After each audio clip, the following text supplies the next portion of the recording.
But that apart, that is just about the team which Auchinleck Talbot expected to be able to field this afternoon.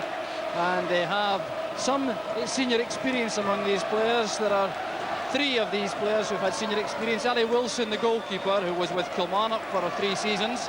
And up front they also have Jim O'Donnell and Kenny Patterson, who have senior experience also. O'Donnell with Celtic and Morton, and Patterson with Airdrie.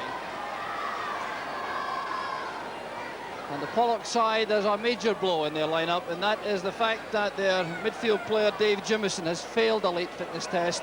He's a junior internationalist. He missed a replay last season against Petershill as well, so that really is a very serious blow for Pollok, the fact that he will not be in his usual position. Nevertheless, a lot of experience in these Pollok ranks. 5 of these players with experience at senior level. Gordon Wilson, their number 8. Very important indeed, but the most effective of all, perhaps number 9, Stuart Gordon, who has been signed for Clydebank and indeed played a few Premier Division games during last season, while waiting, of course, to play in the Junior Cup final for Pollok. He scored 14 goals for Pollok out of their 27 goals to earn themselves the place in this afternoon's final. So you can hear the anticipation from the supporters. They see the ball boys emerge from the Hampden Tunnel.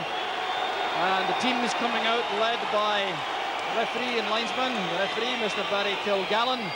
The linesman, Michael McGinley and William Miller. And the baskets, of course, coming out. And that's the moment both these teams have been waiting for so eagerly, particularly perhaps Auchinleck Talbot, who have not been in this situation since 1949. These are the flags of the Ayrshire supporters. So the preparations now almost over as the teams emerge. And the white and black of Pollok and the black and yellow of Auchinleck Talbot. So the referee has a very important occasion, Barry Kilgallen, a sales administrator for a glass company. He originally started his career in St Helens in Lancashire, but has spent the last 8 seasons in Scotland. Things will undoubtedly be troublesome. I'm sure both goalkeepers will be anxious to get involved in the play. Both very experienced players, though. Howard Samaroff, the Pollok goalkeeper, and Ali Wilson, the Talbot keeper. And Samaroff played, of course, in the 2 finals last year with both games, the replay as well. And there he is. He had a spell with Motherwell and then a brief spell with Hamilton Accies before being reinstated. So the usual goalkeeping handshake before the match as Ali Wilson swaps ends with Howard Samaroff.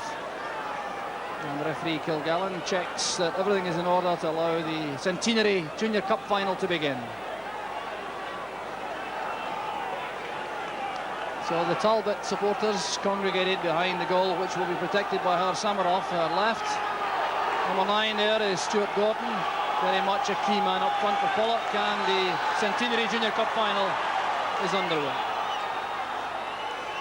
So an early feel of the ball among the Pollok players as they spread it round at the back and give Samaroff an early touch of the ball. And it will be interesting to see if he tries a long ball out of hand, just what the wind does to it.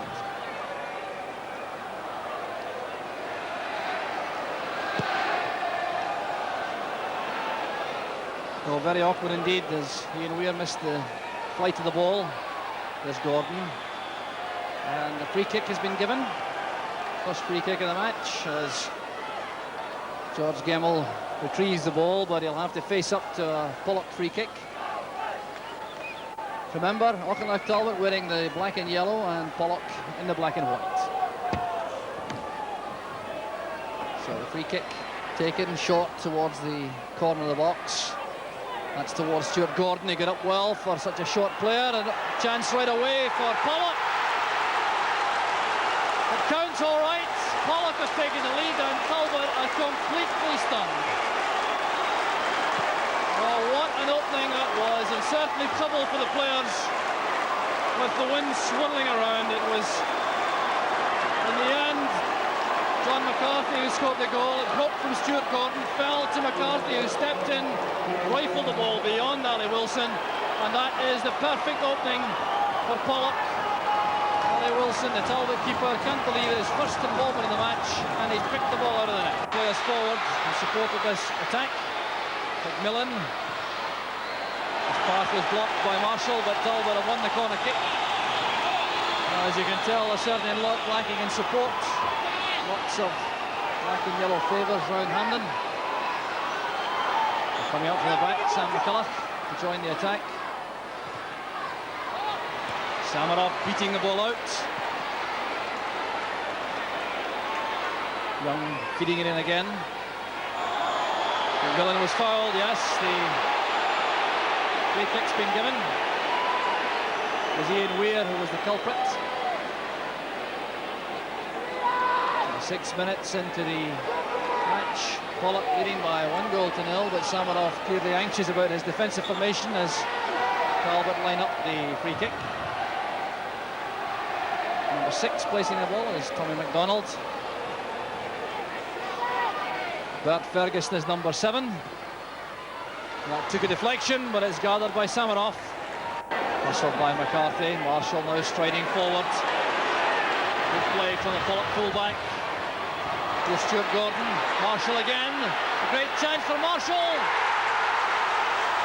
Marshall makes it 2-0 with a marvellous goal. Well, that was created by Marshall, finished by Marshall. What a superb goal this is. The effect of a full-back committing himself to join the attack. That switched throughout the Talbot defence.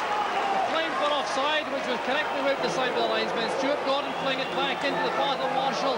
How's that for a neat touch for a full-back? And the finish again, leaving Wilson with no chance at all. Well, Alistair Marshall, not renowned as a goal scorer, but what an impact he's made in this final. There's the scoreline, 2-0 to Pollock. And how about that for a contribution for a full-back? That was an absolutely magnificent goal, Jock. He picked the ball up in his own half and he just kept on going. And a lovely piece of skill inside the box. He tucked it away like a veteran finisher. Great goal. Game for a long time and a long spell with Binberg before coming to Pollock. And Pollock again going for the kill. McCarthy trying to turn in the box. Well beaten by McCool. Patterson now. Another one for a Pollock throw. Well, it's a very important phase in the match for Auchinleck Talbot. They couldn't afford, I'm sure, to lose another goal. Ferguson calling for the ball in the middle of the field. McDonald with a return pass. Good play again from Talbot. Far post cross. Samarov's in trouble. O'Donnell and Talbot are right back in the match. Well, that was the goal Talbot needed so badly. And beautifully set up it was. Some excellent play from midfield. It was Bert Ferguson who came across to pick up this pass in the middle of the field. You'll see an excellent 1-2 here with Tommy MacDonald. Ferguson going forward, looking up now, spotting O'Donnell, making the far post run. The cross beats Samarov, and the big striker nutted it home in style. So Jim O'Donnell brings Talbot right back into the match, 2-1 down, and what a final we now have in store. The goals just seem to be getting better every time, Jock. That was a marvellous move there with Bert Ferguson and Tommy MacDonald, a lovely 1-2. It was a great cross, early cross by Bert, and Jim O'Donnell was a marvellous header. He came out, got in just before goalkeeper Samarov. Talbot seemed to be coming right back into this game now. Finlay coming forward, and the captain Wilson intercepting. Very good football and some excellent finishing. 3 goals already. Well, we're seeing junior football now at its best with total commitment and no lack of skill either. We've seen some very good football and some excellent finishing. 3 goals already in the match. And Auchinleck Talbot, who certainly may have thought that things were slipping away from them, now with 20 minutes in the clock, only a goal behind. Here's a chance again for Talbot! MacDonald! A disaster for the Pollock defence, and Talbot are back on level terms. Well, this certainly does reflect the defensive error. The ball is played into the box. O'Donnell was the major threat. 2 Pollock defenders going together for the ball. Tommy MacDonald stepped in and rifled the ball beyond Samarov. I think there was a lack of communication here between Finlay and McCulloch.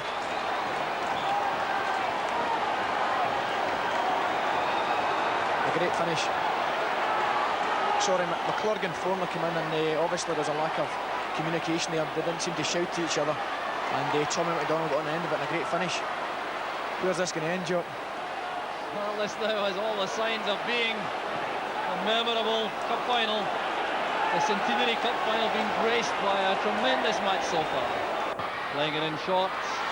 Ferguson again. Here's Gemmell. Played it again towards O'Donnell, and Courtney scrambled it out. Courtney again bringing it clear for Pollock.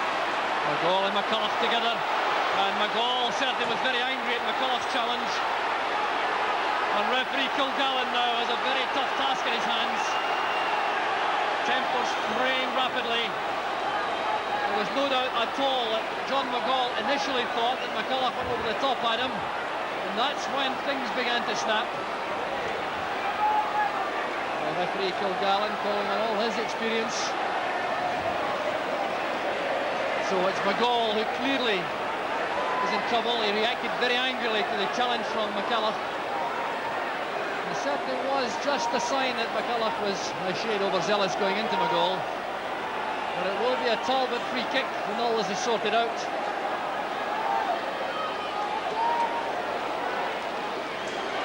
A yellow card for John McGall. And here's the activity which gave rise to that. McGall reacting angrily, Gemmell getting involved. McCulloch is on the ground, and there's Gemmell and McGall squaring up. And thankfully that didn't come to much. And McCulloch wins it back for Talbot. Ferguson into the middle of the field where O'Donnell tries to collect. Now Finlay. Gemmell off on a willing run once again if he has enough pace. He kept the ball in play. This is promising now for Talbot. They're queuing up in the middle for the cross. There's O'Donnell.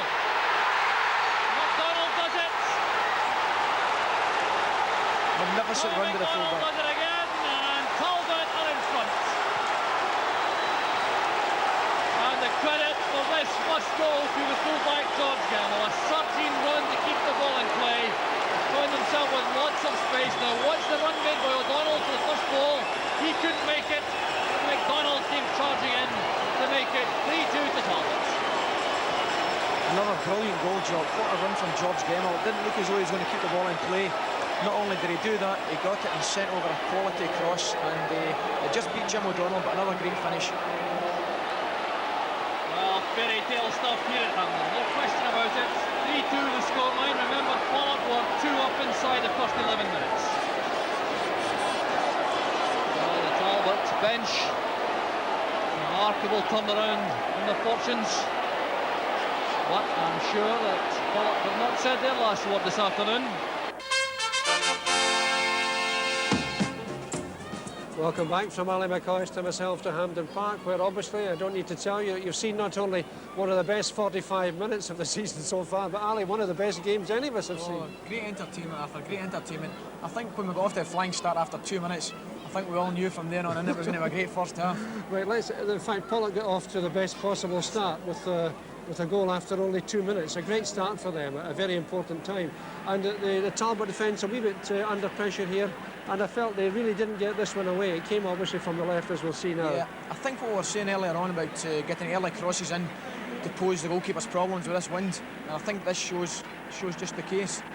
That early ball coming in here, keeper doesn't know whether to come for it or not. A lucky wee deflection there.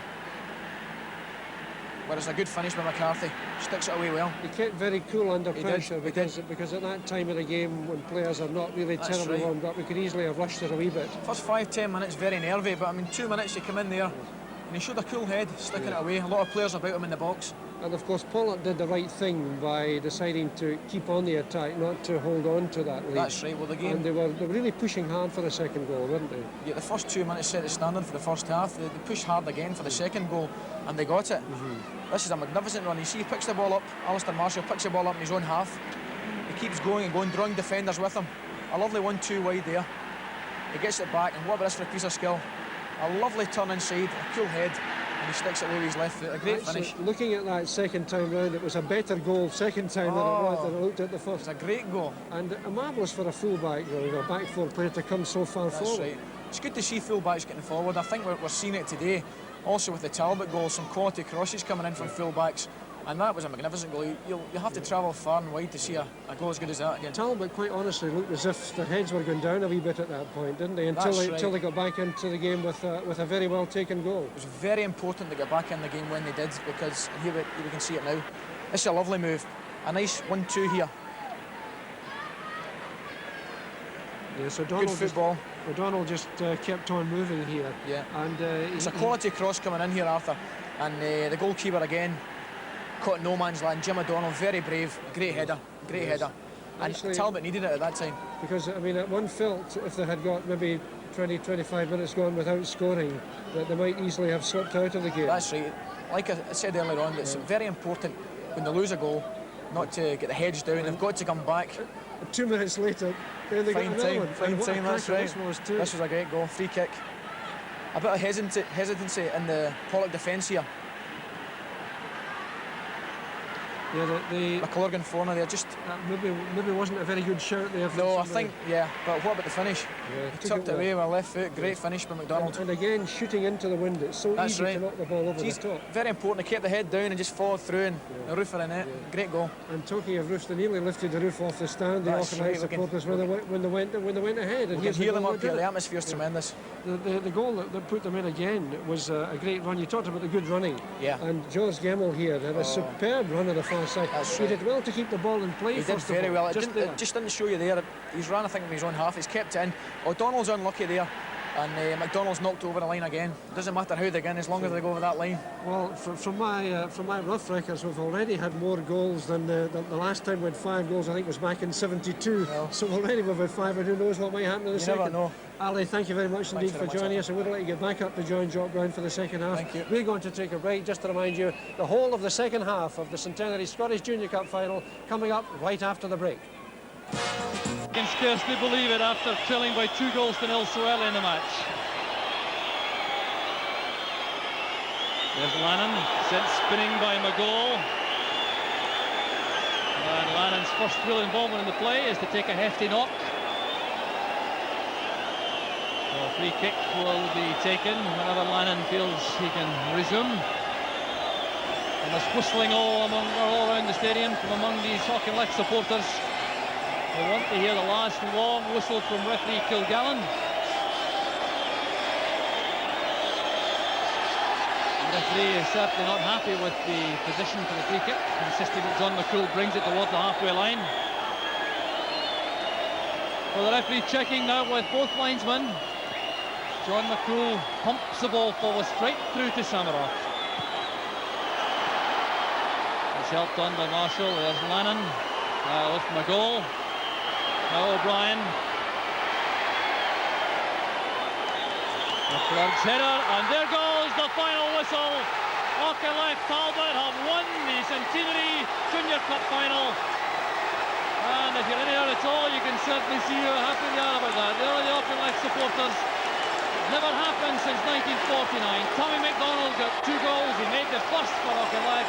Certainly the hero of the hour.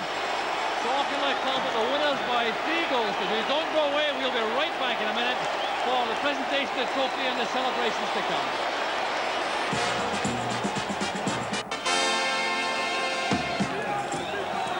Welcome back to Hampden. Auchinleck Talbot supporters delirious all round me, and Willie Young, the Auchinleck Talbot captain, right beside me here. Willie, congratulations, a great performance. Yes, Arthur, thanks very much. Bit of a shock losing the 2 early goals, you know, but can't fault the boys for effort. They come back tremendously. And I think nobody played better than big Tom McDonald here, who got 2 goals. Tom, in you come. Well done, Tom. Brilliant. Fine performance. He didn't score many, but what a time to score a double. I think you'd only scored 2 right up until the final, Tom. I did in the competition, and it felt great to score in the final, especially the winner. Did you really feel you could come back, Willie, from 2 down? Yeah, because the game hadn't started, Arthur. You know, we didn't get into any rhythm at all. We got hit with 2 killer goals for Pollock. But the support we had today was tremendous, and the others was on from the start. And I'd just like to praise the support. I thought it was tremendous. That's what Auchinleck's all about, fighting, and we fight to the death. You've had some tremendous games. You've had Renfrew, you've had Newton Grange, Shettleston. Did you wonder if, in fact, when you beat Meadow, if you thought you could do it? Yeah, that was a big one. The Meadow's a psychological one. We didn't play well in the first 2 games. The 3rd game, we won convincingly 4-1. And from then on, the boys really felt confident about doing it. Tom, what's going to happen tonight? We're all going to the moon. We're going to get bloated. Right, that's the way. Boys, thank you very much for joining us. It's going to be a great night in Auchinleck tonight. Thanks, Arthur. Delighted that we played a part in such a fine game. We'll let you get off and wave to your fans. On you go. Cheers. Right, as the boys go over to wave to the fans, just listen to that noise. Time for us to say goodbye here at Hampden Park. Just to remind you, we're on next Friday night, 7:30, 4 in a row, with, of course, the story of how Scotland got to the 4th World Cup. But just before we go, just take a look at that reaction on the far side of the field. Just look at that. There they go. Tremendous number of fans on the far side. The players now posing for the photographs that will appear in tomorrow's paper. You've got they've got them there posing for their cameraman. A lot of people here from Ayrshire, as you can see. Absolutely marvellous. And a lot of friends away in the stand waving out to the players. Just look at that jubilation. What a great day it's been for them. I have to say also, by the way, that Pollock were very, very sporting losers indeed, and were first to congratulate Auchinleck as they walked up to collect their medals and the Scottish Cup. Not for them this year, the trophy. They won it well last year. This year, the trophy belongs to Auchinleck. Don't forget to join us again Friday night, 7:30, for that World Cups programme, 4 in a row. From Ali McCoy, Stuart Brown and myself, goodbye for the present. Auchinleck Talbot have won the Centenary Scottish Junior Cup.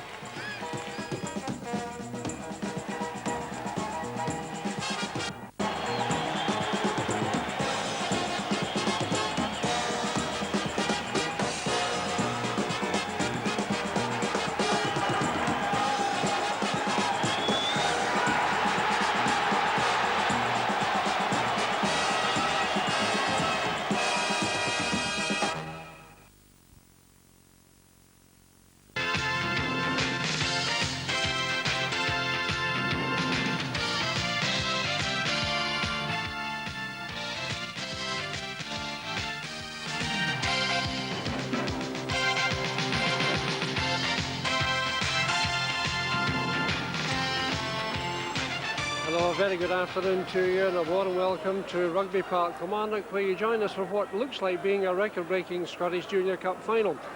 It'll be a record if Petershill win this match, because that will give them an all-time record total of 6 Junior Cup final victories, a figure which has not yet been achieved in all the long history of this competition.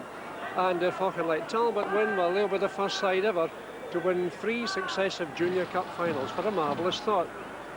As you can see, the atmosphere is absolutely marvellous here, and one has to say at this stage, with about 28 minutes left to kick off, that the black and yellow favours of Auchinleck Talbot are really dominating this magnificent scene here at Rugby Park. It's a sunshine afternoon, and the pitch, beautifully prepared as always by groundsman David Roxburgh and his staff, is quite astonishingly good. It looks like a playing surface for the start of a football season, not a playing surface for the end of it. To the background of both these clubs. First of all, it's Jock Brown in the heart of Ayrshire, taking a look at the story of Auchinleck Talbot. Tucked away in the heart of Ayrshire is a little town now best known for 2 things: the manufacture and distribution of soft drinks, and for its highly successful junior football club. This is Auchinleck, situated about 15 miles inland from Ayr and about the same distance south of Kilmarnock.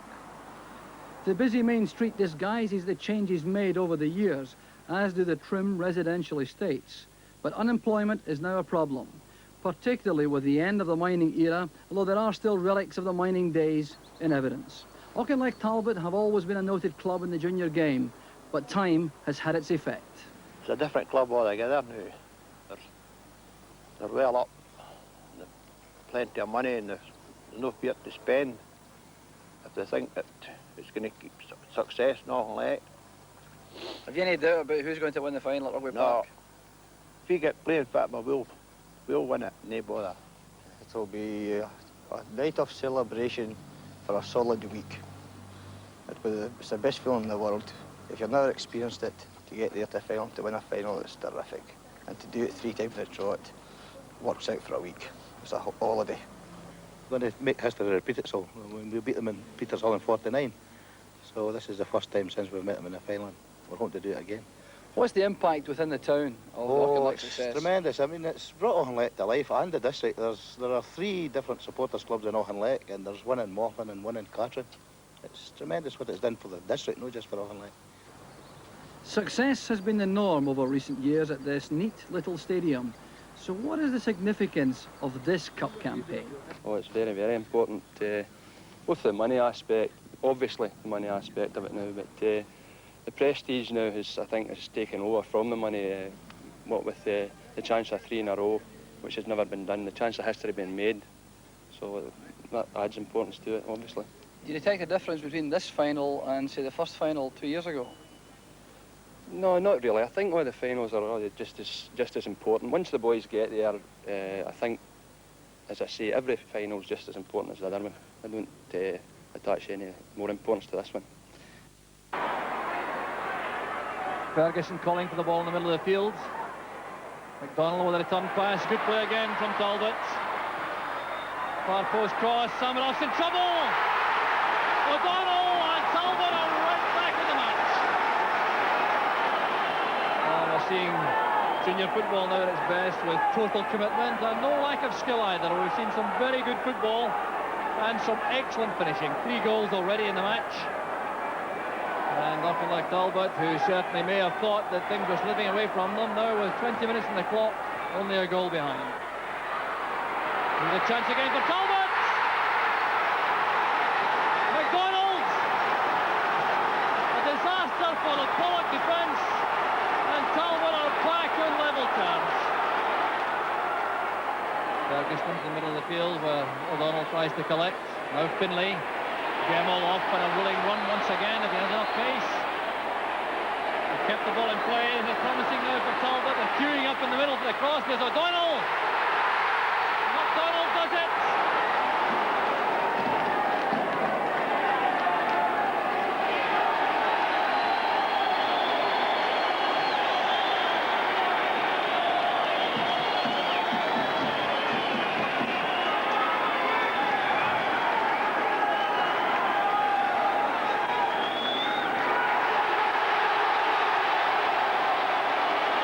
The town will be deserted for the final. Everyone in Auchinleck appears to be a fan.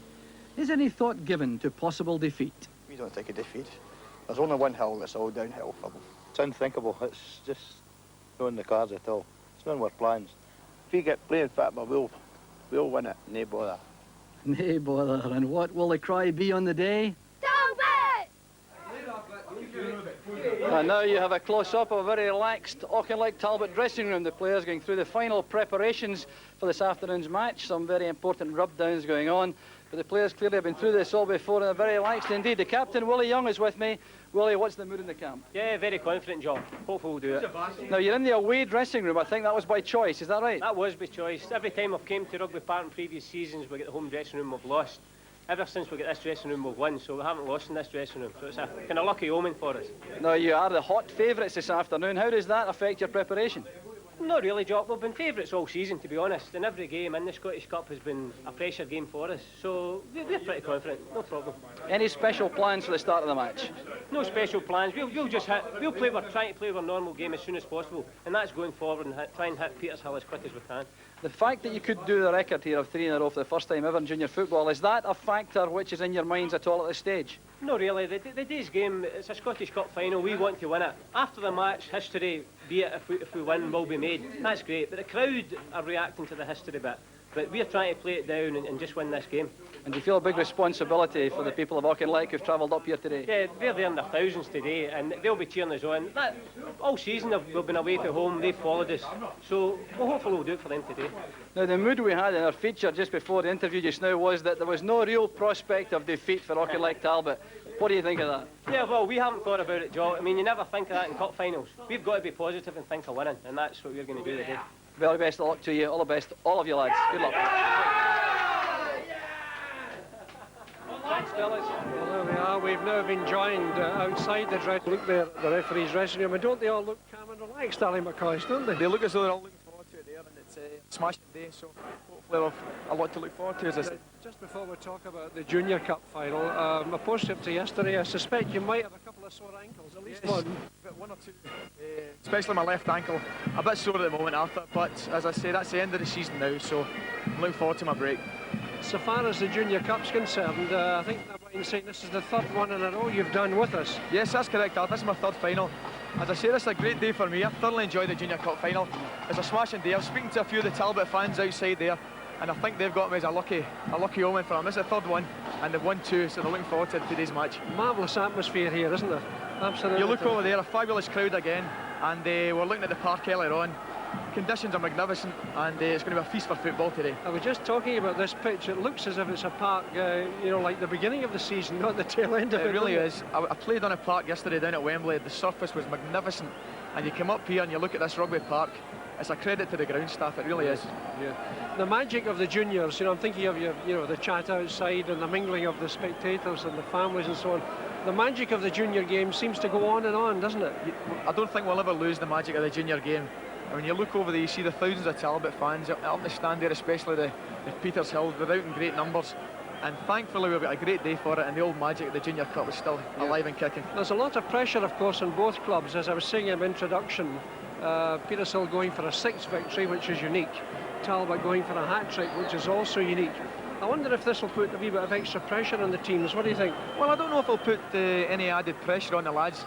When you see them out warming up, they're smiling, they're waving up to their family and friends up in the stand. I think they're going to enjoy today's match. I don't know if it'll add any pressure. I hope not, certainly not. Right, well, you've got a date up there with another microphone. Becoming very professional here. I'm thoroughly enjoying it. With Jock Brown. I'll take that, let you get away, and we'll hear from you later. Thank you, Valley McCoist. And the president of the Scottish Junior FA, Gordon Law, going through also. There's the Auchinleck captain, wearing number 3, Willie Young, and we spoke to a few moments ago. So going down the line of the Talbot players, most of whom have been here before. Ross Finlay will operate at sweeper, and Hugh Lyden was here last year in the losing side, Kilburney late side, so he's changed camp. So the Talbot players going through now, and they will be veterans at this sort of thing, obviously, but it's a marvellous setting at Rugby Park. The sun's shining, the pitch in immaculate condition. A real credit to the groundsman David Roxburgh, and that shows you the setting for the Auchinleck team warming up to our right, and there is their lineup. They'll operate in a 4-4-2 formation. They're losing Derek McDickin, of course, from last season's team, who broke his leg in the final. So Ross Finlay, who played in midfield, will play at the back alongside the big centre-half Sam McCulloch. The striking duties entrusted to Gordon Mills and Jim O'Donnell. And O'Donnell, along with Bobby Dixon, bidding for a 4th winner's medal. So Gordon Mills is a key man who will play up front alongside Jim O'Donnell, and he will be entrusted with the principal task of causing problems for a very resilient Peters Hill defence. Peters Hill team lining up in a 4-3-3 formation. You heard them say before the match they had no thoughts about adopting a defensive formation, and that lineup proves it. So the big centre-half Pat Kearney came from Airdrie, reinstated, an experienced goalkeeper in Sandy McLean, formerly of Ayr United, and that team coming here very determined indeed. Sandy McLean, 26 years old, reinstated from Ayr United, and a key man in the Peters Hill rearguard. Welcome back to Rugby Park. I don't know whether Ali McCoist and I are going to sing or not, but what I think we will do, Ali, is take a look back at some of the incidents in a very entertaining first half. Yeah, it's been a smashing first half, Arthur, and as you say, plenty of goal-mouth incidents, and hopefully we're going to look at a couple here. Right. Coming up now, we've got a reflection of Peters Hill's offside tactics, Ali. They did this a lot. That's right. I think this is the offside goal. Yeah, a smashing run by George Gemmell there, who for me has been the man in the first half, and I think it was definitely offside, maybe a yard, 2 yards, but a great move all the same. It's always risky, isn't it? It can boomerang a wee bit the offside tactics sometimes, can't they? Yes, I think Peters Hill have changed their tune a little bit. First 10-15 minutes, it seemed to me that they were going to go for it the whole match, but I think they've laid back on that tactic a little bit. Then after that, we had a very nice run here that again put the Peters Hill defence under a bit of pressure, didn't it? That's right, it's George Gemmell again. As I say, he's got a lovely touch for the ball, this fella, and that's a smashing ball. A great run from McDonald there. And I thought actually that might just have been just about the best move of the first half, actually. Yeah, it was a lovely move. McDonald timed his run very, very well, and it was just a little bit unfortunate to see that one creep over the crossbar. Then the Peters Hill goalkeeper, Sandy McLean, he came to his side's rescue, as he did several times in the first half with this particular save. Yeah, but I think he's been the busier of the two goalkeepers, Arthur, and this is a great save. It really is. Yeah, a great save. Instinctively, he saved there. He stuck out his right foot. Yeah. It doesn't matter how he keeps him out, and that was one method of keeping him out. Touch of the Jim Laytons about that, wasn't there? Touch of the Jim Laytons, yeah. And that's a compliment for Sandy, I'll tell you. And spread himself very well. Yeah. Then a splendid move towards the end of the first half, almost broke the deadlock. That's right. Because Talbot have been using the wings very well, particularly finding space on the left. And I thought that a lot of the danger came from the wings. Did you feel that too? Yeah, I'd agree with that, Arthur. I think the move started again with McDonald, who for me has had a great first half as well in the middle of the park. He broke and he timed his run very, very well, because I think he noticed that Jim O'Donnell was going offside. He released the ball to Gary Mills, who was a little bit unfortunate in seeing the ball hit the side netting. Right, excellent move. I think you might have to get into the stride again. Yeah, here we are now. As I say, he's timed his run very, very well. He takes onto his left foot, just a little bit unlucky.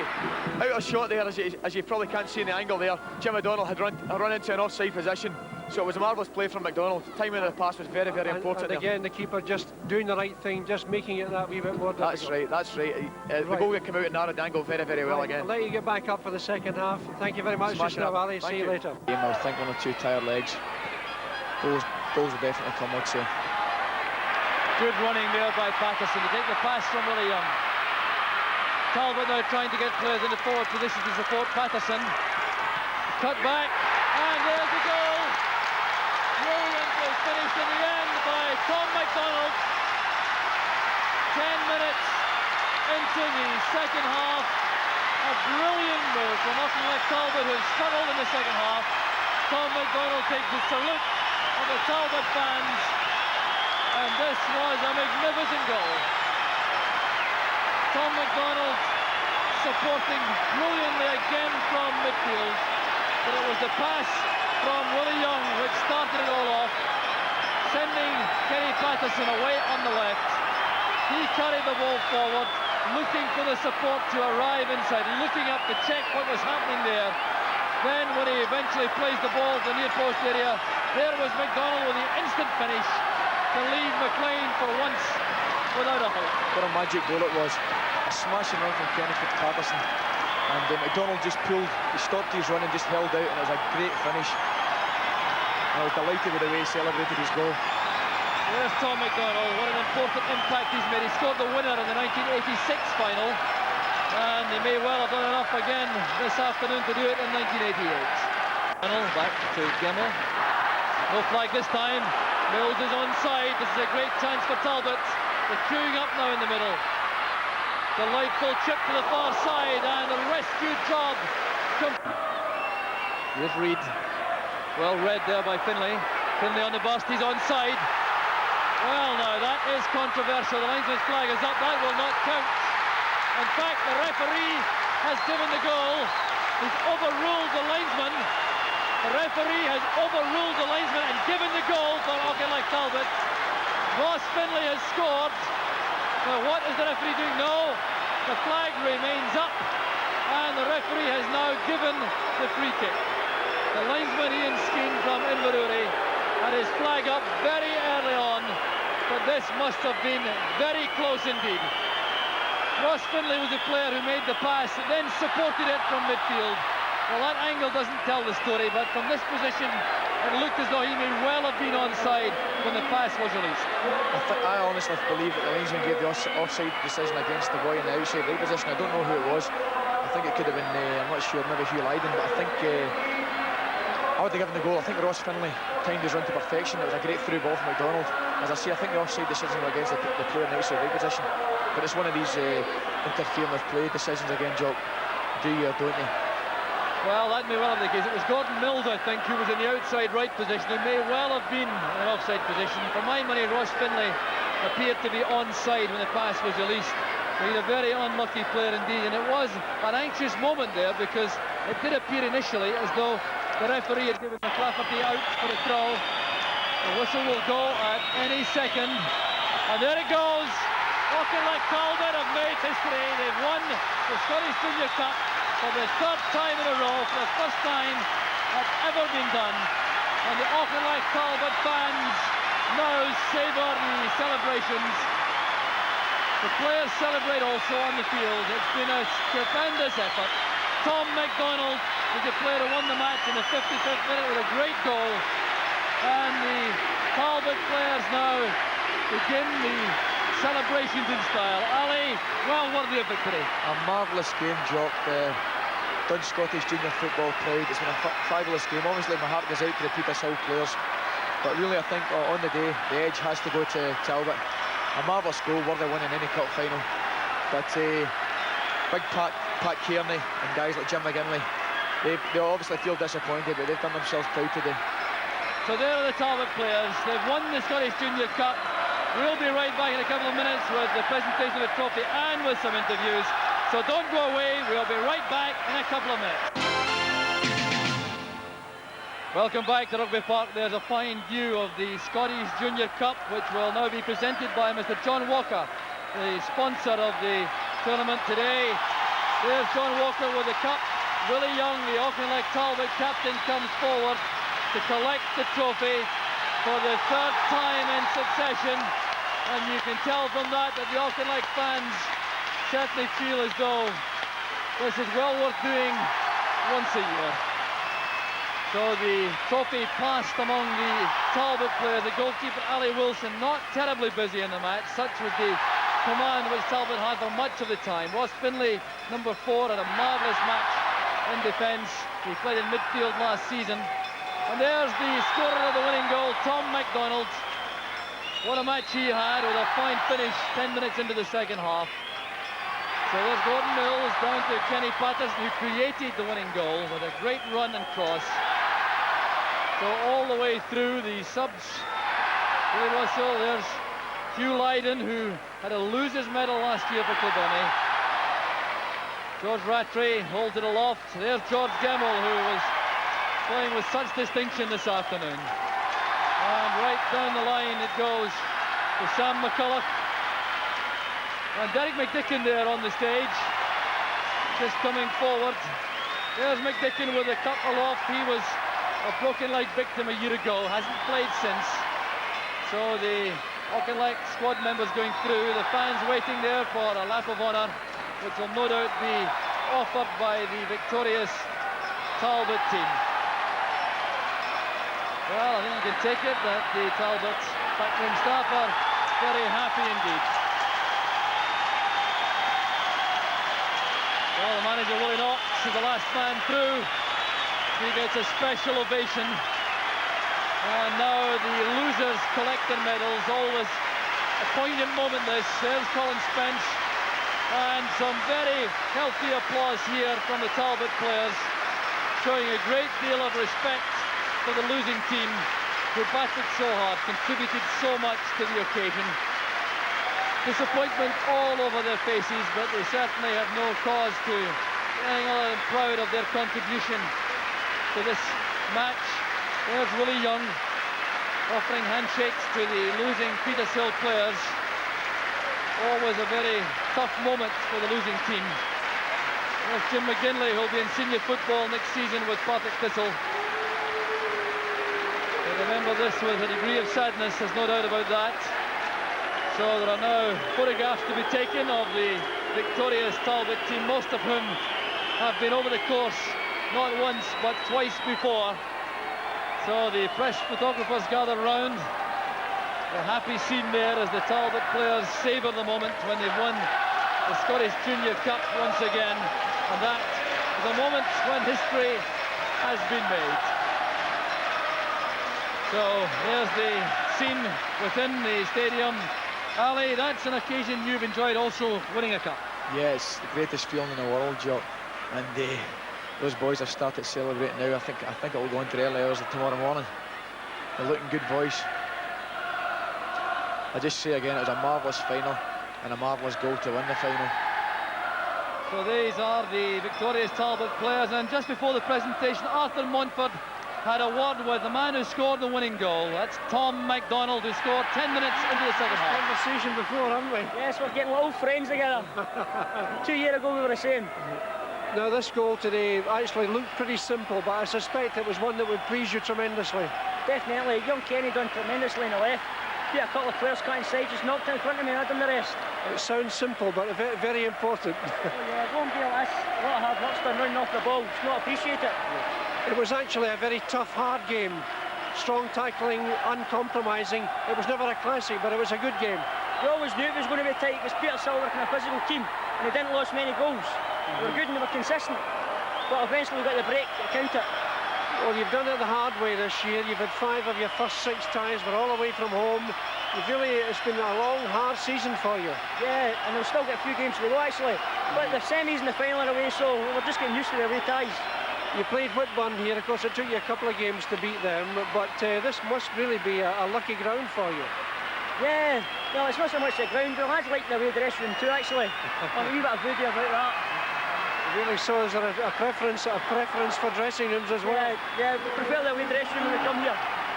What about these fans over there, finally? Well, what can you say? Just look at them. The whole town's here. Tremendous. Right, I'll let you get back. There's somebody there waiting to give you a medal. Thanks very much and all the best. So that was the player who scored the winning goal this afternoon, Tom MacDonald. He did it 2 years ago in 1986, the winner on that occasion, so that's a remarkable record.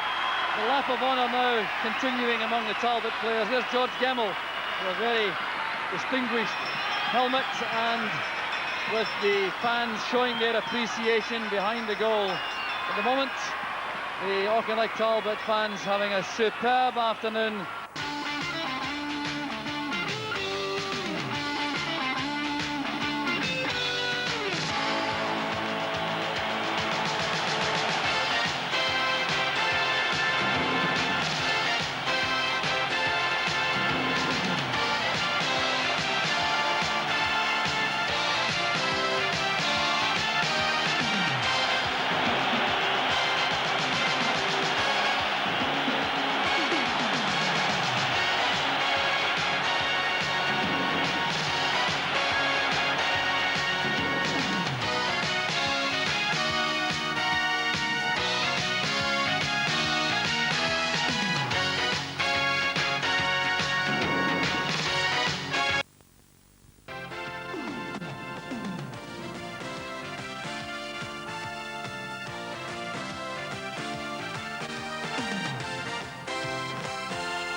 You're going with Auchinleck. Well, a short time ago, the two teams arrived here at Brockville Park, and first to arrive was Newton Grange, managed by Willie Knox, 4 times winners of the Scottish Junior Cup.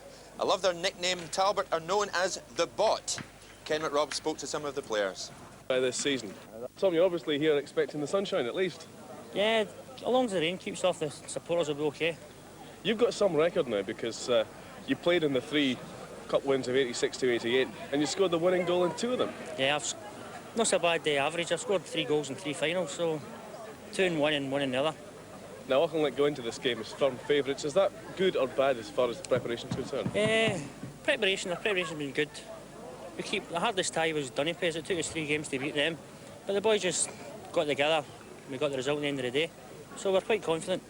It looks as if just about everyone from Auchinleck is going to be here today as well. Well, the talk was there's 7,000 coming up, so the Thieves and Auchinleck will do all right today.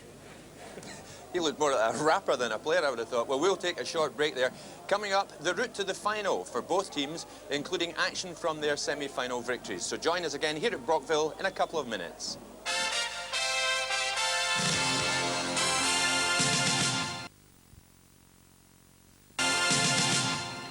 Hello again. Well, let's now see how the two sides reached today's final. First, Newton Grange Star. Now, they had a bye in the first round and then were held to a 1-1 draw in the second round by Glenrothes. But in the replay, they ran out comfortable 3-0 winners. They then beat Kilwinning Rangers 3-1 in the third round, but were held to a 1-1 draw by Vale of Clyde in the fourth round. They won that replay 1-0.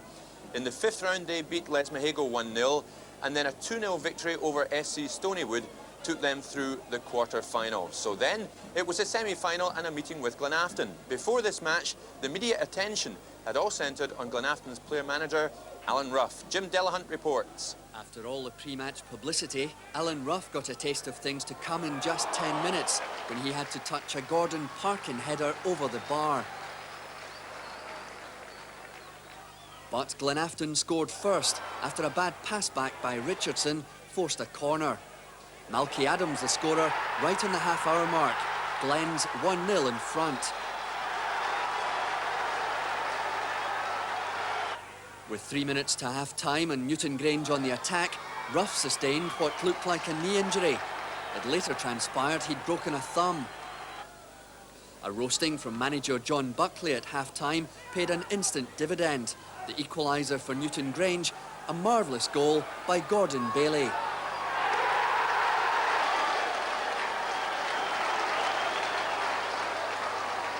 Glenafton cursed their luck with 14 minutes to play. A great shot by Peter Welsh beats everyone and comes back. The goal of the night came from Newton Grange's Tony O'Hara. A pick-up in midfield, he strides forward and beats Rough from 22 yards. As Glenafton tried to come back, Newton Grange made sure of victory. A scrambled third goal, credited in the end to Paul Ramsey.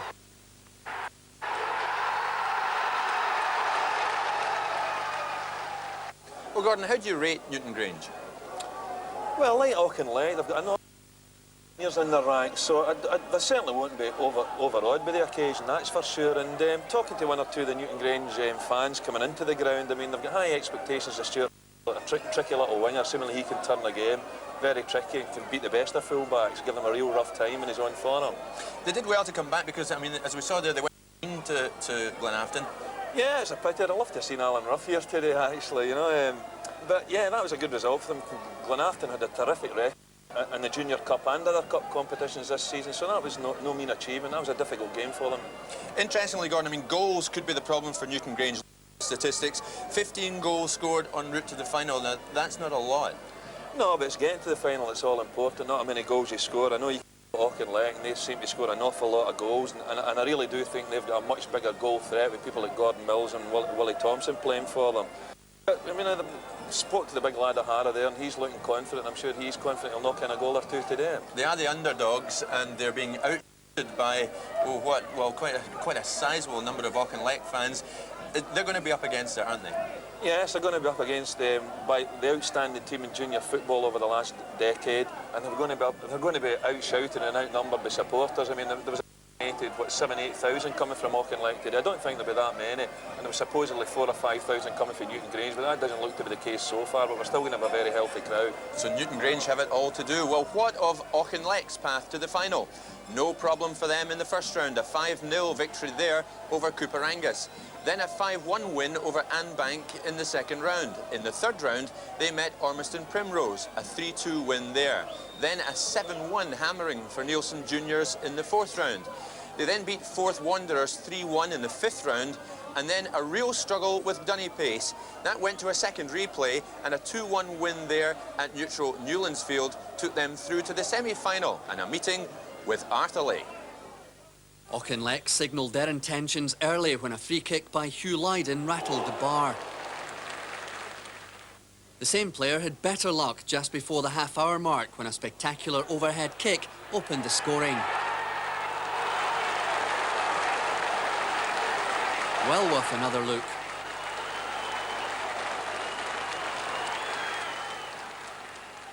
Six minutes later, the major turning point of the match. Arthurlie are awarded a very soft penalty, McCulloch seemingly handling. John Miller takes the kick, and former Killie keeper Ali Wilson saves. 1-0 at half-time, and a crowd of almost 7,500 enjoying the action. Arthurlie's John Miller had another chance to equalise when Wilson made another save 5 minutes after the break. 10 minutes after that, another great chance for the equaliser. Tony MacDonald gets in a header, but straight into the arms of Wilson. At the other end, Auchinleck looked to have killed the game off when Willie Thompson saw the keeper off his line and chipped the ball goalward. A minute later, Arthurlie were down to 10 men and effectively out of the Junior Cup. Ian Ashcroft ordered off for a foul on Alan Pirrie. Auchinleck were now in complete command and the goals followed. A Gordon Mills shot comes back off the keeper and Kenny Patterson scores to make it 2-0. Talbot well on their way to Brockville.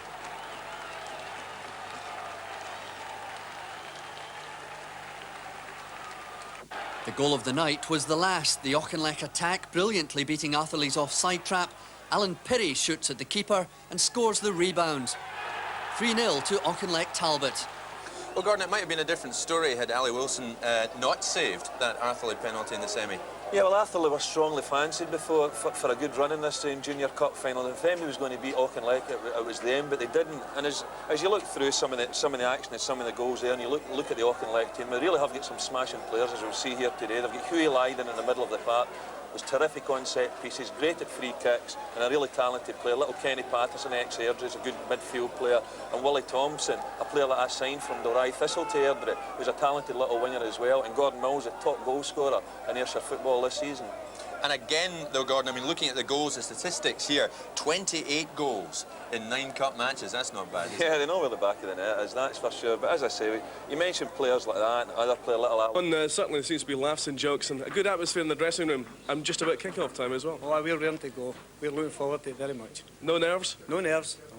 Of course, your lads have been there for so long now. 68, 86, 87, 88, the final. Back in the final this year, and so many of them so well experienced with the occasion. Yes, the 8 of them win 3 medals, and we'll make it 4 today. I'm sure of that. Now, how are you going to approach the game? We just approach them the same way we've approached every other round. The experience will help us, and that'll win us the game today. Great occasion, though. Tremendous occasion for the full Auchinleck. We'll make it a happy night for them.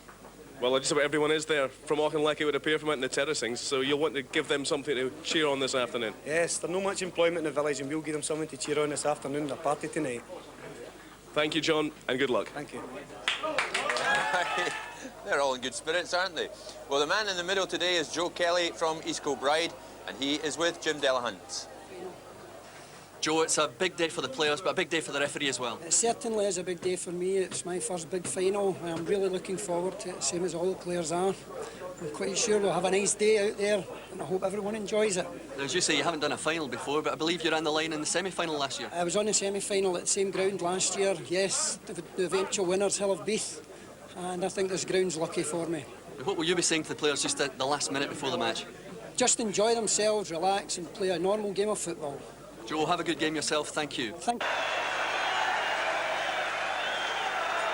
Well, there's the Newton Grange team chosen by manager John Buckley to end a 61-year famine in the competition. It was way back in 1930 that the club enjoyed its only success in the tournament, although they reached the final in 71 and semi-finals as recently as 1988.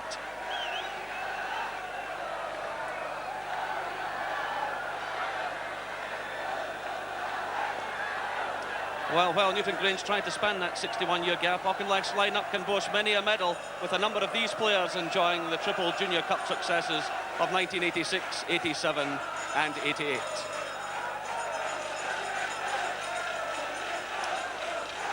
Hugh Lydon to take the set piece. Into the near post. The ball went to the back of the net. 66 minutes, it seemed to come off the head of Gordon Parkin as it came in from the corner kick. Lydon firing it in to the near post. The downward header.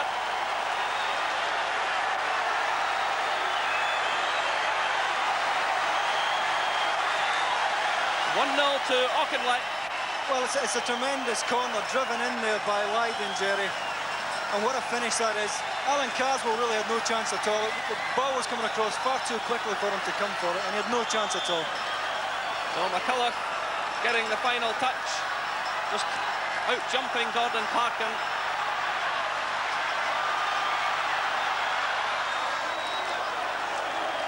(1-0) to Auchinleck. Well, you just get the feeling that goal was coming there. They picked up the pace of the game. They were starting to pressure the Newton Grange defence. There goes the final whistle, and Auchinleck Talbot have won the OVD Scottish Junior Cup. It's the 4th time they've won it in 6 years. Look at the celebrations among their fans, jubilation among the players. What a tremendous record this club has in the competition. 4 wins in 6 years. Yes, I don't think anybody would argue with the outcome of the game, Jerry. Auchinleck certainly had more of the play. Tremendous goal, good corner from Hugh Lydon, and a great finish by Sam McCullough. Well done, Auchinleck. And Jim Delahunt with Sam McCullough. Cup winners' medal. Thanks very much, sir. Oh, yeah, this is brilliant. This is it. This is a party starting now. And that was a tremendous goal you scored. Oh, it's just one of these things, isn't it? Great. Then that's the main thing. That's the main thing. How does this compare to the other three, Sam? That was a good game. That was a good game. We won now again. Satisfied with that. We won. That's the main thing. Sam McCullough, well done. Thank you very much. Well, John, congratulations. What great scenes around here. Oh, it's tremendous. It's absolutely fantastic. I'm chuffed for everybody open late, the players, the officials, the fans. It's marvellous. It's tremendous. Very close game, though. Very close game. Newton Grange were a hard team to break down, and a marvellous goal with Sam McCullough won the game. Great corner. Worried after that at all? The time wouldn't go away fast enough. I was very worried. A good night tonight, I'd imagine, to be in Auchinleck. A great lifetime of habit and have a drink tonight. Congratulations, John. Right, thanks very much. Thank you.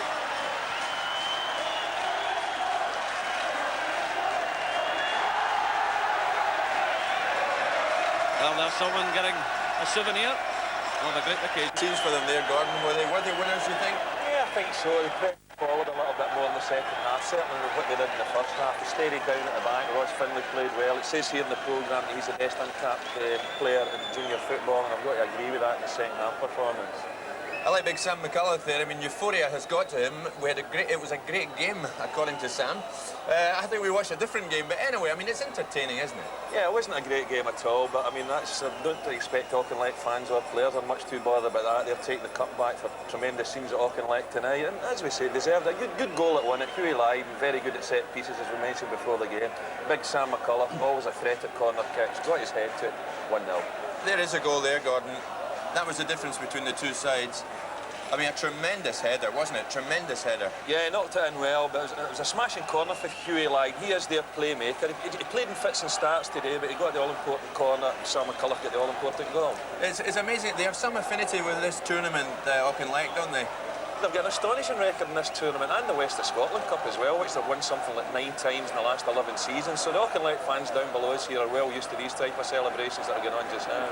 I feel a wee bit for Newton Grange, in particular Stuart Dahl. He ran his heart out, didn't he? Yeah, he played well, and had a lot of Tom H's in the number 8 for Newton Grange, I thought, played particularly well. Carswell in goals for Newton Grange started to be very pleased with his Brockville final, and obviously desperately disappointed the Newton Grange players we're looking at there just now. Pictures of the losers, always a sad sight, and they're now going up to pick up the medals. Auchinleck obviously well happy. But, I mean, the Newton Grange lads, they can be proud of their achievement. Getting here alone, Gordon's an achievement in itself, with so many different rounds to get through. Yeah, well, it's a very tough competition to get to the final, and they can be well pleased. You know, it's great to get to a final, but I'll tell you what, it's pretty bad losing, I can assure you. Sure, Gordon. OK, back to you, Jerry. Well, Billy Young leading his triumphant Auchinleck players forward for the presentation of the cup from Mr. Eric Wright, the marketing director of OVD.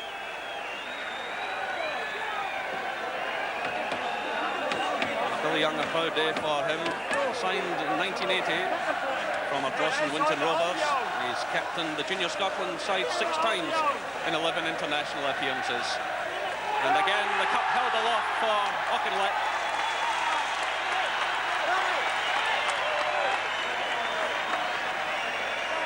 He receives the coveted medal.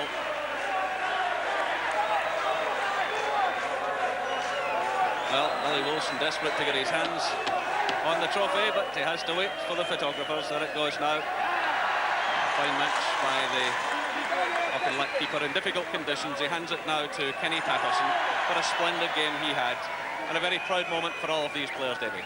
Yes, it's a remarkable record. As we said earlier on, Jerry, they really never let the supporters down, and what a magnificent support they've had here today.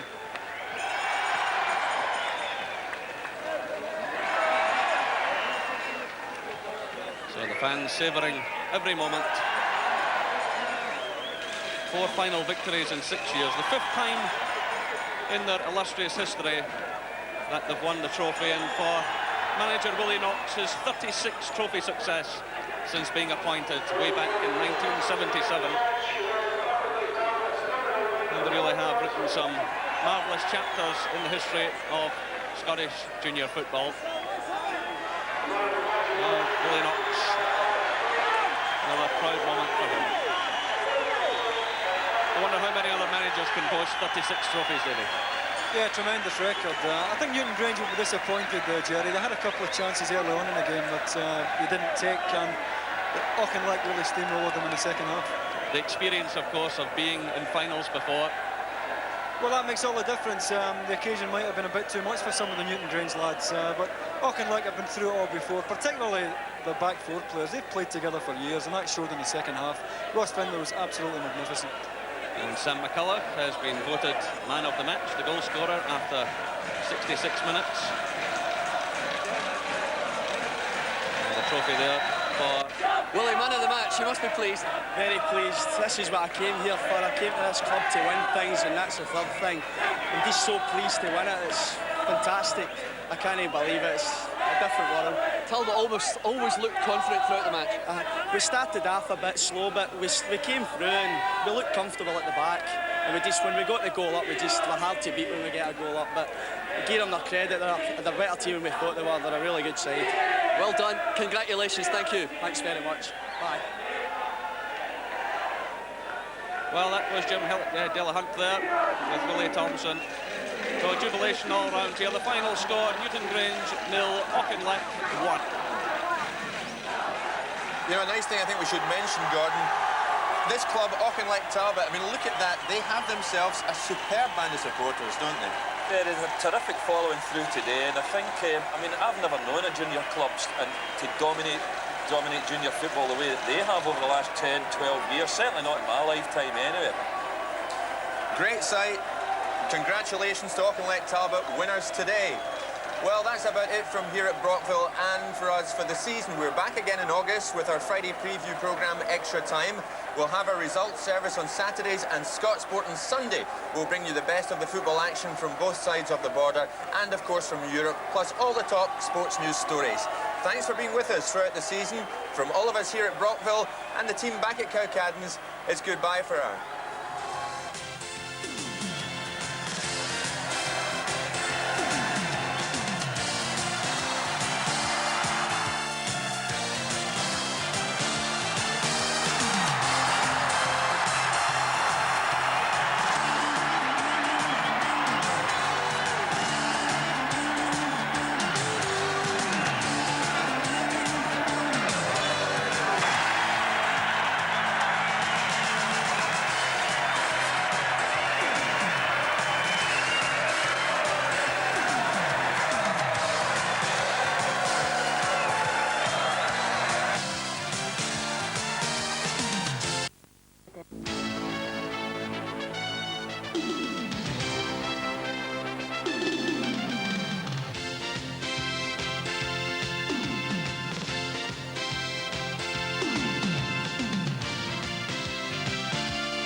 Welcome to Firhill for the OVD Scottish Junior Cup final between Auchinleck Talbot and Glenafton. Good afternoon to you. Joining me here in the studio to analyse the game is Davy Provan. Davy, looking forward to it? Yes, I am, Jim. I can understand why Auchinleck are everybody's favourites here today, but I think they're going to be well tested by Alan Ruff's side. Miserable conditions though, Davy. Yes, it really is miserable. The pitch is going to be very heavy, and I think that might favour the forwards today. We need goals today, don't we, Davy? The final is deprived of us of goals in the last few years. It's remarkable. The last 5 years have ended 1-0, but with players like Norman Montgomery and Gordon Mills today, I think we're going to see a few goals. You think we'll get a high-scoring game? I hope so, anyway. Who do you fancy? What do you think? Well, I have the feeling that Glenafton's name might be on the trophy because they only got through the third round against Vale of Clyde after 3 replays and a successful protest. And I just have the feeling that Glenafton's name's on it. That will disappoint all these Auchinleck supporters today, David. Yeah, I'll have to nick the car park very quickly after the game. I'll take a bit of stick for that. But I really think Glenafton, by all accounts, are a good footballing side, and I think it might be their day. Here in droves too, the Auchinleck supporters. It's amazing. Some turnout. Yeah, it's tremendous. On the way up to the game, all the cars with the yellow and black scarves hanging out the window. It's a real family day as well. So many kids here. It is indeed, Davy. Well, the road to the final began back in November, and it's worth tracing the past followed by today's finalists. Some high scoring from Talbot in the first 3 rounds. Kenny Patterson had hat-tricks in rounds 1 and 2. Alan Perry got 3 against Dundee North End, but I suppose a 5-0 win in the quarter-final replay away from home against 1990 winners Hillowbeath was one of their great achievements. And then came their semi-final tie at Fir Park against Whitburn, and Jerry McNee takes up the story.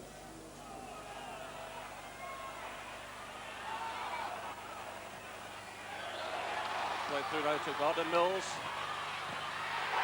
And it's all there to Auchinleck, Willie Thompson. 5 minutes gone, and Willie Thompson drills the ball home. Whitburn 0, Auchinleck 1.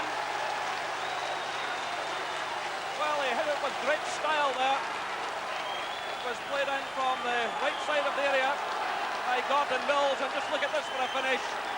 Giving the goalkeeper no chance whatsoever. Super goal, wasn't it, Davy?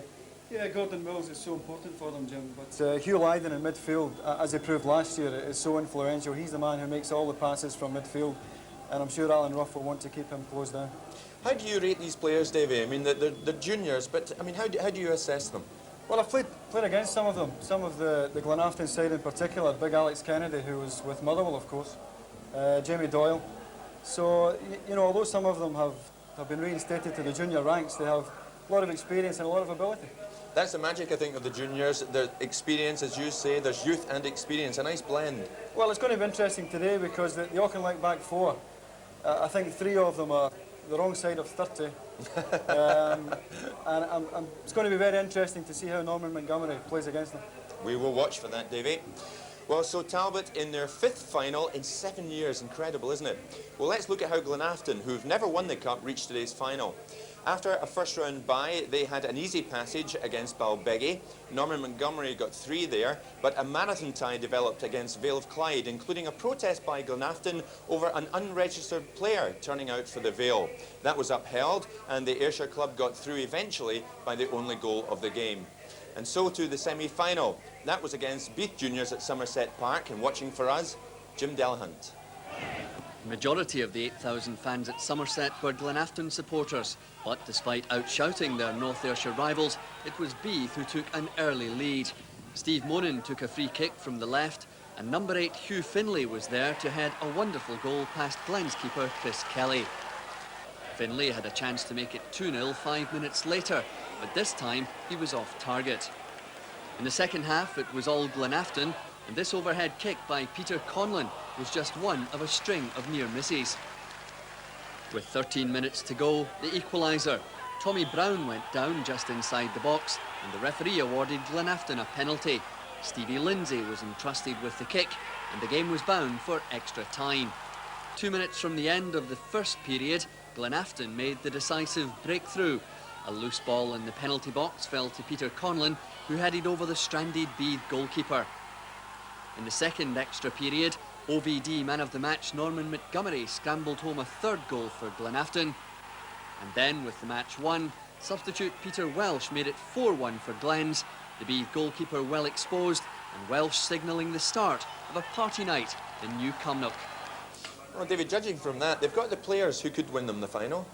Yeah, I think the significant thing, Jim, is that in the past, Auchinleck's experience and their reputation has intimidated sides. I really can't see that happening today. There's too much experience in the Glenafton side, and significantly, they've already beaten Auchinleck this season. So you don't think they'll bottle it against Auchinleck today? I really don't. I'm looking for a right good game here today, and I fancy Glenafton. OK, David, well, we'll be hearing from the teams very shortly. Jim Delahunt is with Glenafton and Ken McRobb's with Auchinleck. So join us again in just a couple of minutes.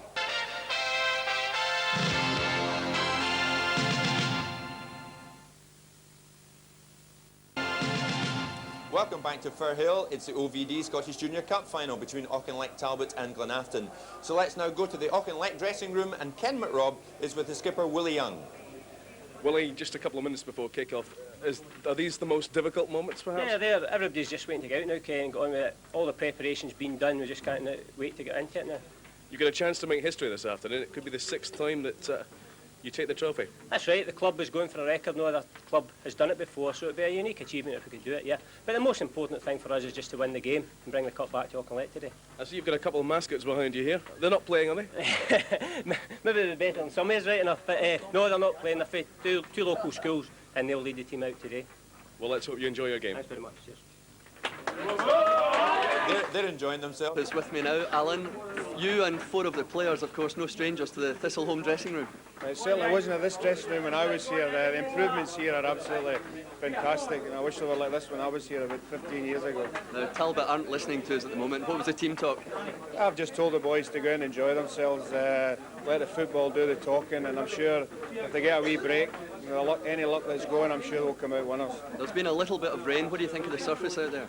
Yeah, I think the players will adapt to it. They've been out warming up now for 20 minutes. I think we've certainly got players who can deal with these conditions. Now, you had a slow start in the semi-final. You're looking for a quick start today? Obviously, yes. We didn't start particularly well. Obviously, nerves had a lot to do with it. The players have got a buzz here, and hopefully they'll start from the start. Alan, good luck to you and the lads. Thanks very much. Thank you. Trips this afternoon.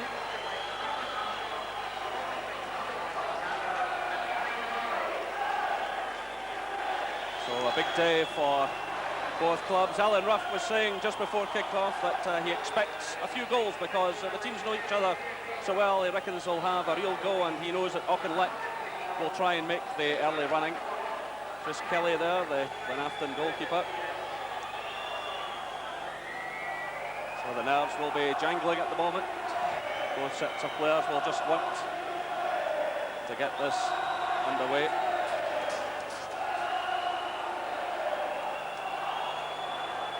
So the 106th OVD Scottish Junior Cup final gets underway, an all-Ayrshire final, a real local derby of a match, which had been switched up here to Firhill in Glasgow.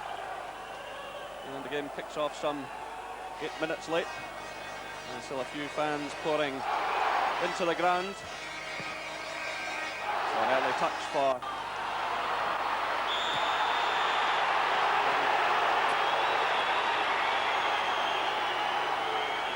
I think it's expected here. The tackling's pretty ferocious in the first 5-10 minutes of the game. Players obviously not letting other players settle in the ball, but I'm sure it'll all settle down. The player just down getting treatment now. That was David McFarlane that put in that tackle. A player that, well, there was a lot of people expected him to have a very bright future at Rangers. Moved on to Kilmarnock and things for one reason or other never quite worked out for him, and he's back playing at junior level now. Kenny Patterson with the corner. It's a header from Gordon Mills and headed behind by Lenny Lowe. Well, Gordon Mills again showing just how dangerous he can be. Yeah, well, that's why they put full-backs in those positions, one in the near post, one in the back post, for that self-same thing. Patterson again, providing a cross. Well, spinning high again. Auchinleck keep up the pressure, but Glenafton win the throw. Get them off Kenny Patterson. Well, he scored 8 times in the tournament this season, Kenny Patterson. And here come Auchinleck again. The chance is down for Pirrie. Well, Alan Pirrie, brilliantly set up by Willie Thompson. Yeah, it was a nice little pass. Yeah, it was a good bit of play. Willie Thompson picked Alan Pirrie out lovely there, but I think it just took a little bit of a bobble before Alan Pirrie striked him. That was a terrific chance to go 1-0 in front. Donald playing it through to Alan Pirrie. Auchinleck then pouring forward. It's Kenny Patterson. Kennedy trying to block him. And headed behind by Lenny Lowe with Tom McDonald pushing in on goal. Well, that was a tremendous bit of football for Auchinleck. A terrific move. Best move of the game so far. Kenny Patterson started, dicks up over the lovely cross there. Chris Kelly just gets his hand to it. And go to Gordon Mills. Mills popping up on the right flank, then the left. Tremendous work rate from him. Here he is again. Oh, magnificent goal by Gordon Mills. 17 minutes gone. Gordon Mills gets his 4th goal of the tournament. He really did a lot of tremendous running, and there he was to finish it off. Yeah, I think the goal was coming, Jerry. I mean, it was a lovely little 1-2. Mills dinks it in here to Tom McDonald. He flights a lovely ball back into Gordon Mills' path. And I tell you what, this isn't a bad finish, is it? But the goal's been coming. I mean, they've been pressing Glenafton and causing them all sorts of problems.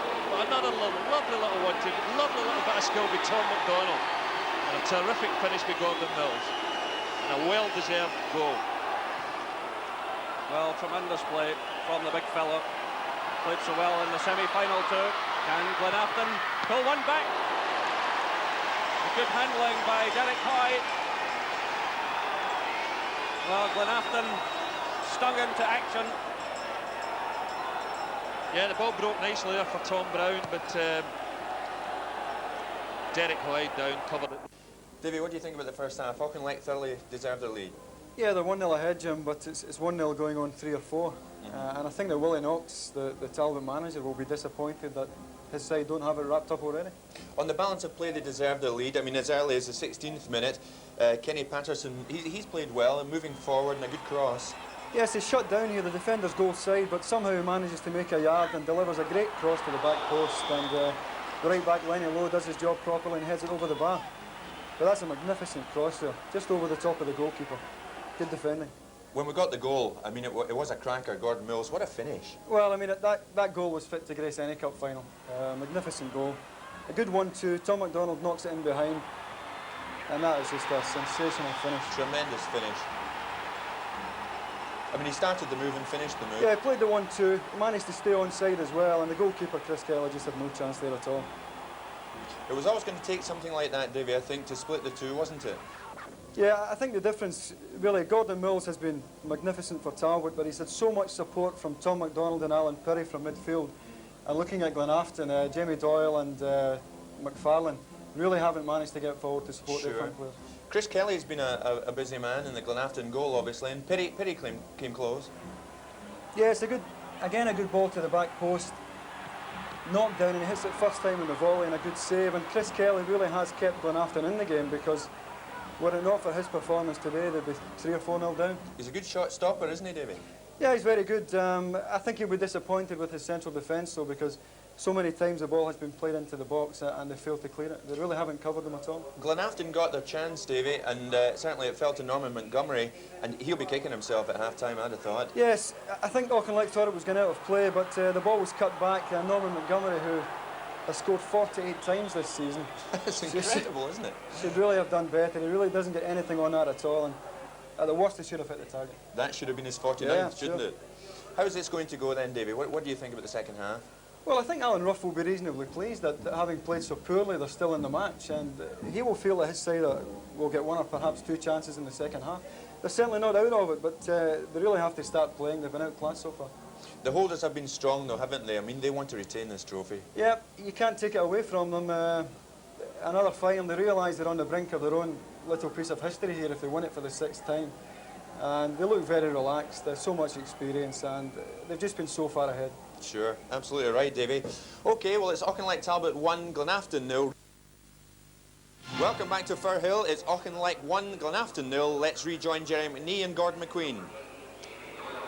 Thanks, Jim. So it's Auchinleck to start the second half.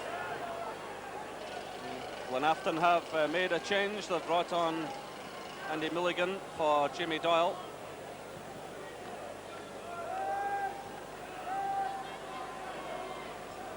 Tom scoops the ball up. Tom Brown in with his boot a little bit high. Well, Justin Crowe running into a bit of trouble. It's played through now to Gordon Mills. Oh, another terrific goal by Gordon Mills. What an afternoon this man's having. 48 minutes gone. Auchinleck 2, Glenafton 0. Yes, nicely. I mean, this is just a superb finish.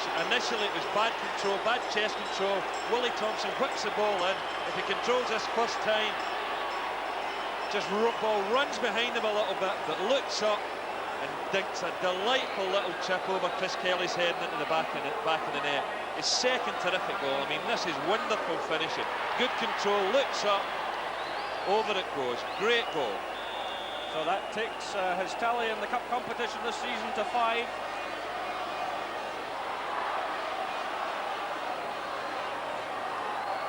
And Auchinleck on course now to make history. Glenafton getting themselves a corner kick. So 2-0 to Auchinleck. Gordon Mills, he stabs it into the middle. Well, the ball almost drifting in past Chris Kelly at the far post. I'm just wondering if Gordon Mills tried this or not. Did he attempt to cross? Or did he try it with the outside of the right foot and get it into the far corner of the net over the goalkeeper's head? I'm not quite sure about this one. But I think we'll have to give him the credit. After seeing his first 2 goals, spectacular goals, we'll say he tried that one. He was toiling, to say the least. The legs obviously getting a bit heavy. So not so much in the case of Alan Perry. Perry providing the cross. The chance is on here, and it's goal number 3, and it's Sam Frew.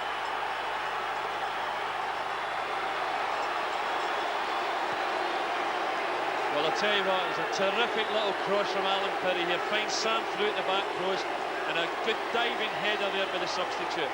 But once again, Alan Perry, who I think's had a tremendous match here today, just looks up, picks him out at the back post. Sam Frew with a powerful header that gave Chris Kelly no chance. Good play again. We're watching here a first-class Auchinleck Talbot performance. We watched the final last year against Newton Grange, which was something of a disappointment for the showpiece game in junior football. But today, they've played splendid football and gave us some terrific entertainment and terrific goals. And that is the final. That is Glenafton's day over. So 81 minutes on the clock as Frew scored. So 3-0, still Auchinleck pushing Glenafton right through in these final stages. It's Gordon Mills finding Perry. Can Mills complete his hat-trick? The goal is given. The goal is given. Well, it certainly looked as though the ball had crossed the line. The referee looked over towards the linesman, and the goal is given. Brilliant play again by Gordon Mills. Kennedy it was who hooked it away. Yeah, once again, Alan Perry involved in the build-up. Gordon Mills just gets there before the goalkeeper, and I think it's well over here because I think Alan Kennedy's nearly tangled in the net by the time he clears the ball. Lovely little touch for Gordon Mills. What a day for him, a hat-trick in the Junior Cup final. Yeah, I think it's fair to say that one crossed the line. It certainly looked like it at the very moment. Great play again by Gordon Mills. So he completes his hat-trick and makes it 4-0 to Auchinleck. Well, being a junior fan, Jerry, I mean, I like going along to watch, particularly my local side, Kilburn-the-Lade side, and I'm delighted that Auchinleck and Glenafton have put on such a show today, obviously Auchinleck in particular. The people that are watching on STV today, we can see now that they come along and watch their junior side and see some good football. Consolation, there goes the final whistle. And Auchinleck Talbot win the Scottish Junior Cup for the 6th time in their history. It's a record, and it means a 5th medal for players like Young and Gemmell and Finlay, McCullough, McDonald and Patterson. 5 winners' medals apiece. It really is a truly remarkable record. And the fans are quite delighted. So 106 years of this competition gone. And now Ken McRobb is with Gordon Mills. Well, Gordon, not a bad afternoon. Man of the match award, a hat-trick and another cup medal. Yeah, you couldn't ask for more. Boys own stuff. Which goal gave you most pleasure? Oh, the first one. Absolute fluke, but it gave me great pleasure. Well, you must be nice to get that hat-trick just at the end. Excellent. Absolutely delighted, yeah. You're not seriously not seriously a fluke, that first goal? No, I always hit them the half volley, the roof of the net. That's the way we practice them in training. I'm sure that as a team, you must be very pleased with the performance today. Fantastic. As you were saying in the dressing room, a history performance, and excellent for the crowd there. The whole town of Auchinleck and surrounding towns in actual fact. Excellent. Well, let me hand over the OVD award. Congratulations, man of the match. Well played. Thank you very much. So, tremendous emotional scenes here. Please rejoin us after the break for the cup presentation. Auchinleck fans just awaiting the presentation of the famous old trophy. So first of all, the Glenafton players go forward to receive their runners-up awards, led there by skipper Norman Montgomery. What a disappointing afternoon for him and for his players and their supporters. And full marks to those who stayed behind to applaud the Glenafton team. The trophy will be presented by Alex Carney, the Managing Director of OVD Rum. So some disappointed Glenafton fans have stayed behind. And that was Glenafton's real chance to make some history, but now we're watching the men who have, in fact, made a major impact on this tournament. Willie Young, the skipper, receiving the trophy. It's the 6th time in Auchinleck's history that they've won it, the 5th time in the last 7 seasons under manager Willie Knox. And the Maskets looking on and obviously enjoying themselves. So a proud moment for Willie Young, who picks up his 5th medal, his 5th winner's medal. Tremendous cheers from the Auchinleck fans. Was Finlay there?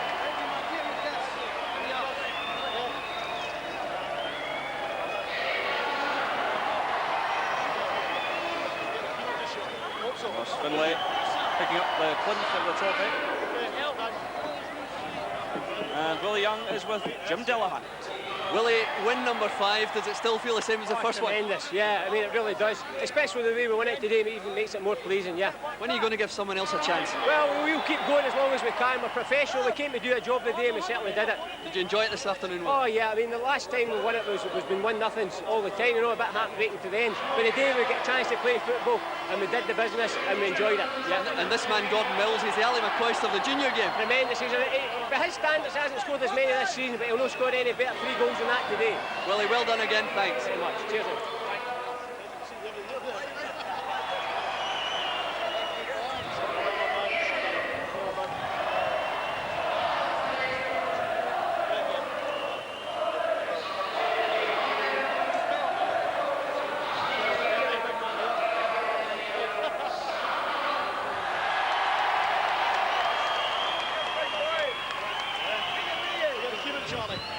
Well, Davey, I just wonder, shouldn't they just give them the cup and say keep it? Yeah, another great performance, Jim. And Willie Young made a very good point there. Last year they won it, but not in a convincing style. This year they did it in style. We wanted goals today, and we got goals, didn't we? Well, Gordon Mills has scored 22 goals before today, but his first 2 today really were a bit special. Tremendous, tremendous. I mean, a fairy tale for him, a hat-trick today. I think we can see the Gordon Mills goal that... Oh, there it is. I mean, his second. What a finish, David. Well, his first touch lets him down and the defender manages to get goal side, but he doesn't panic. He just looks up, he knows where the goalkeeper is and just curls it over him into the top corner. And Chris Kelly really has no chance with this at all. Great finish. Shame for him. It's a day that Chris Kelly will probably want to forget, Davey, I would say.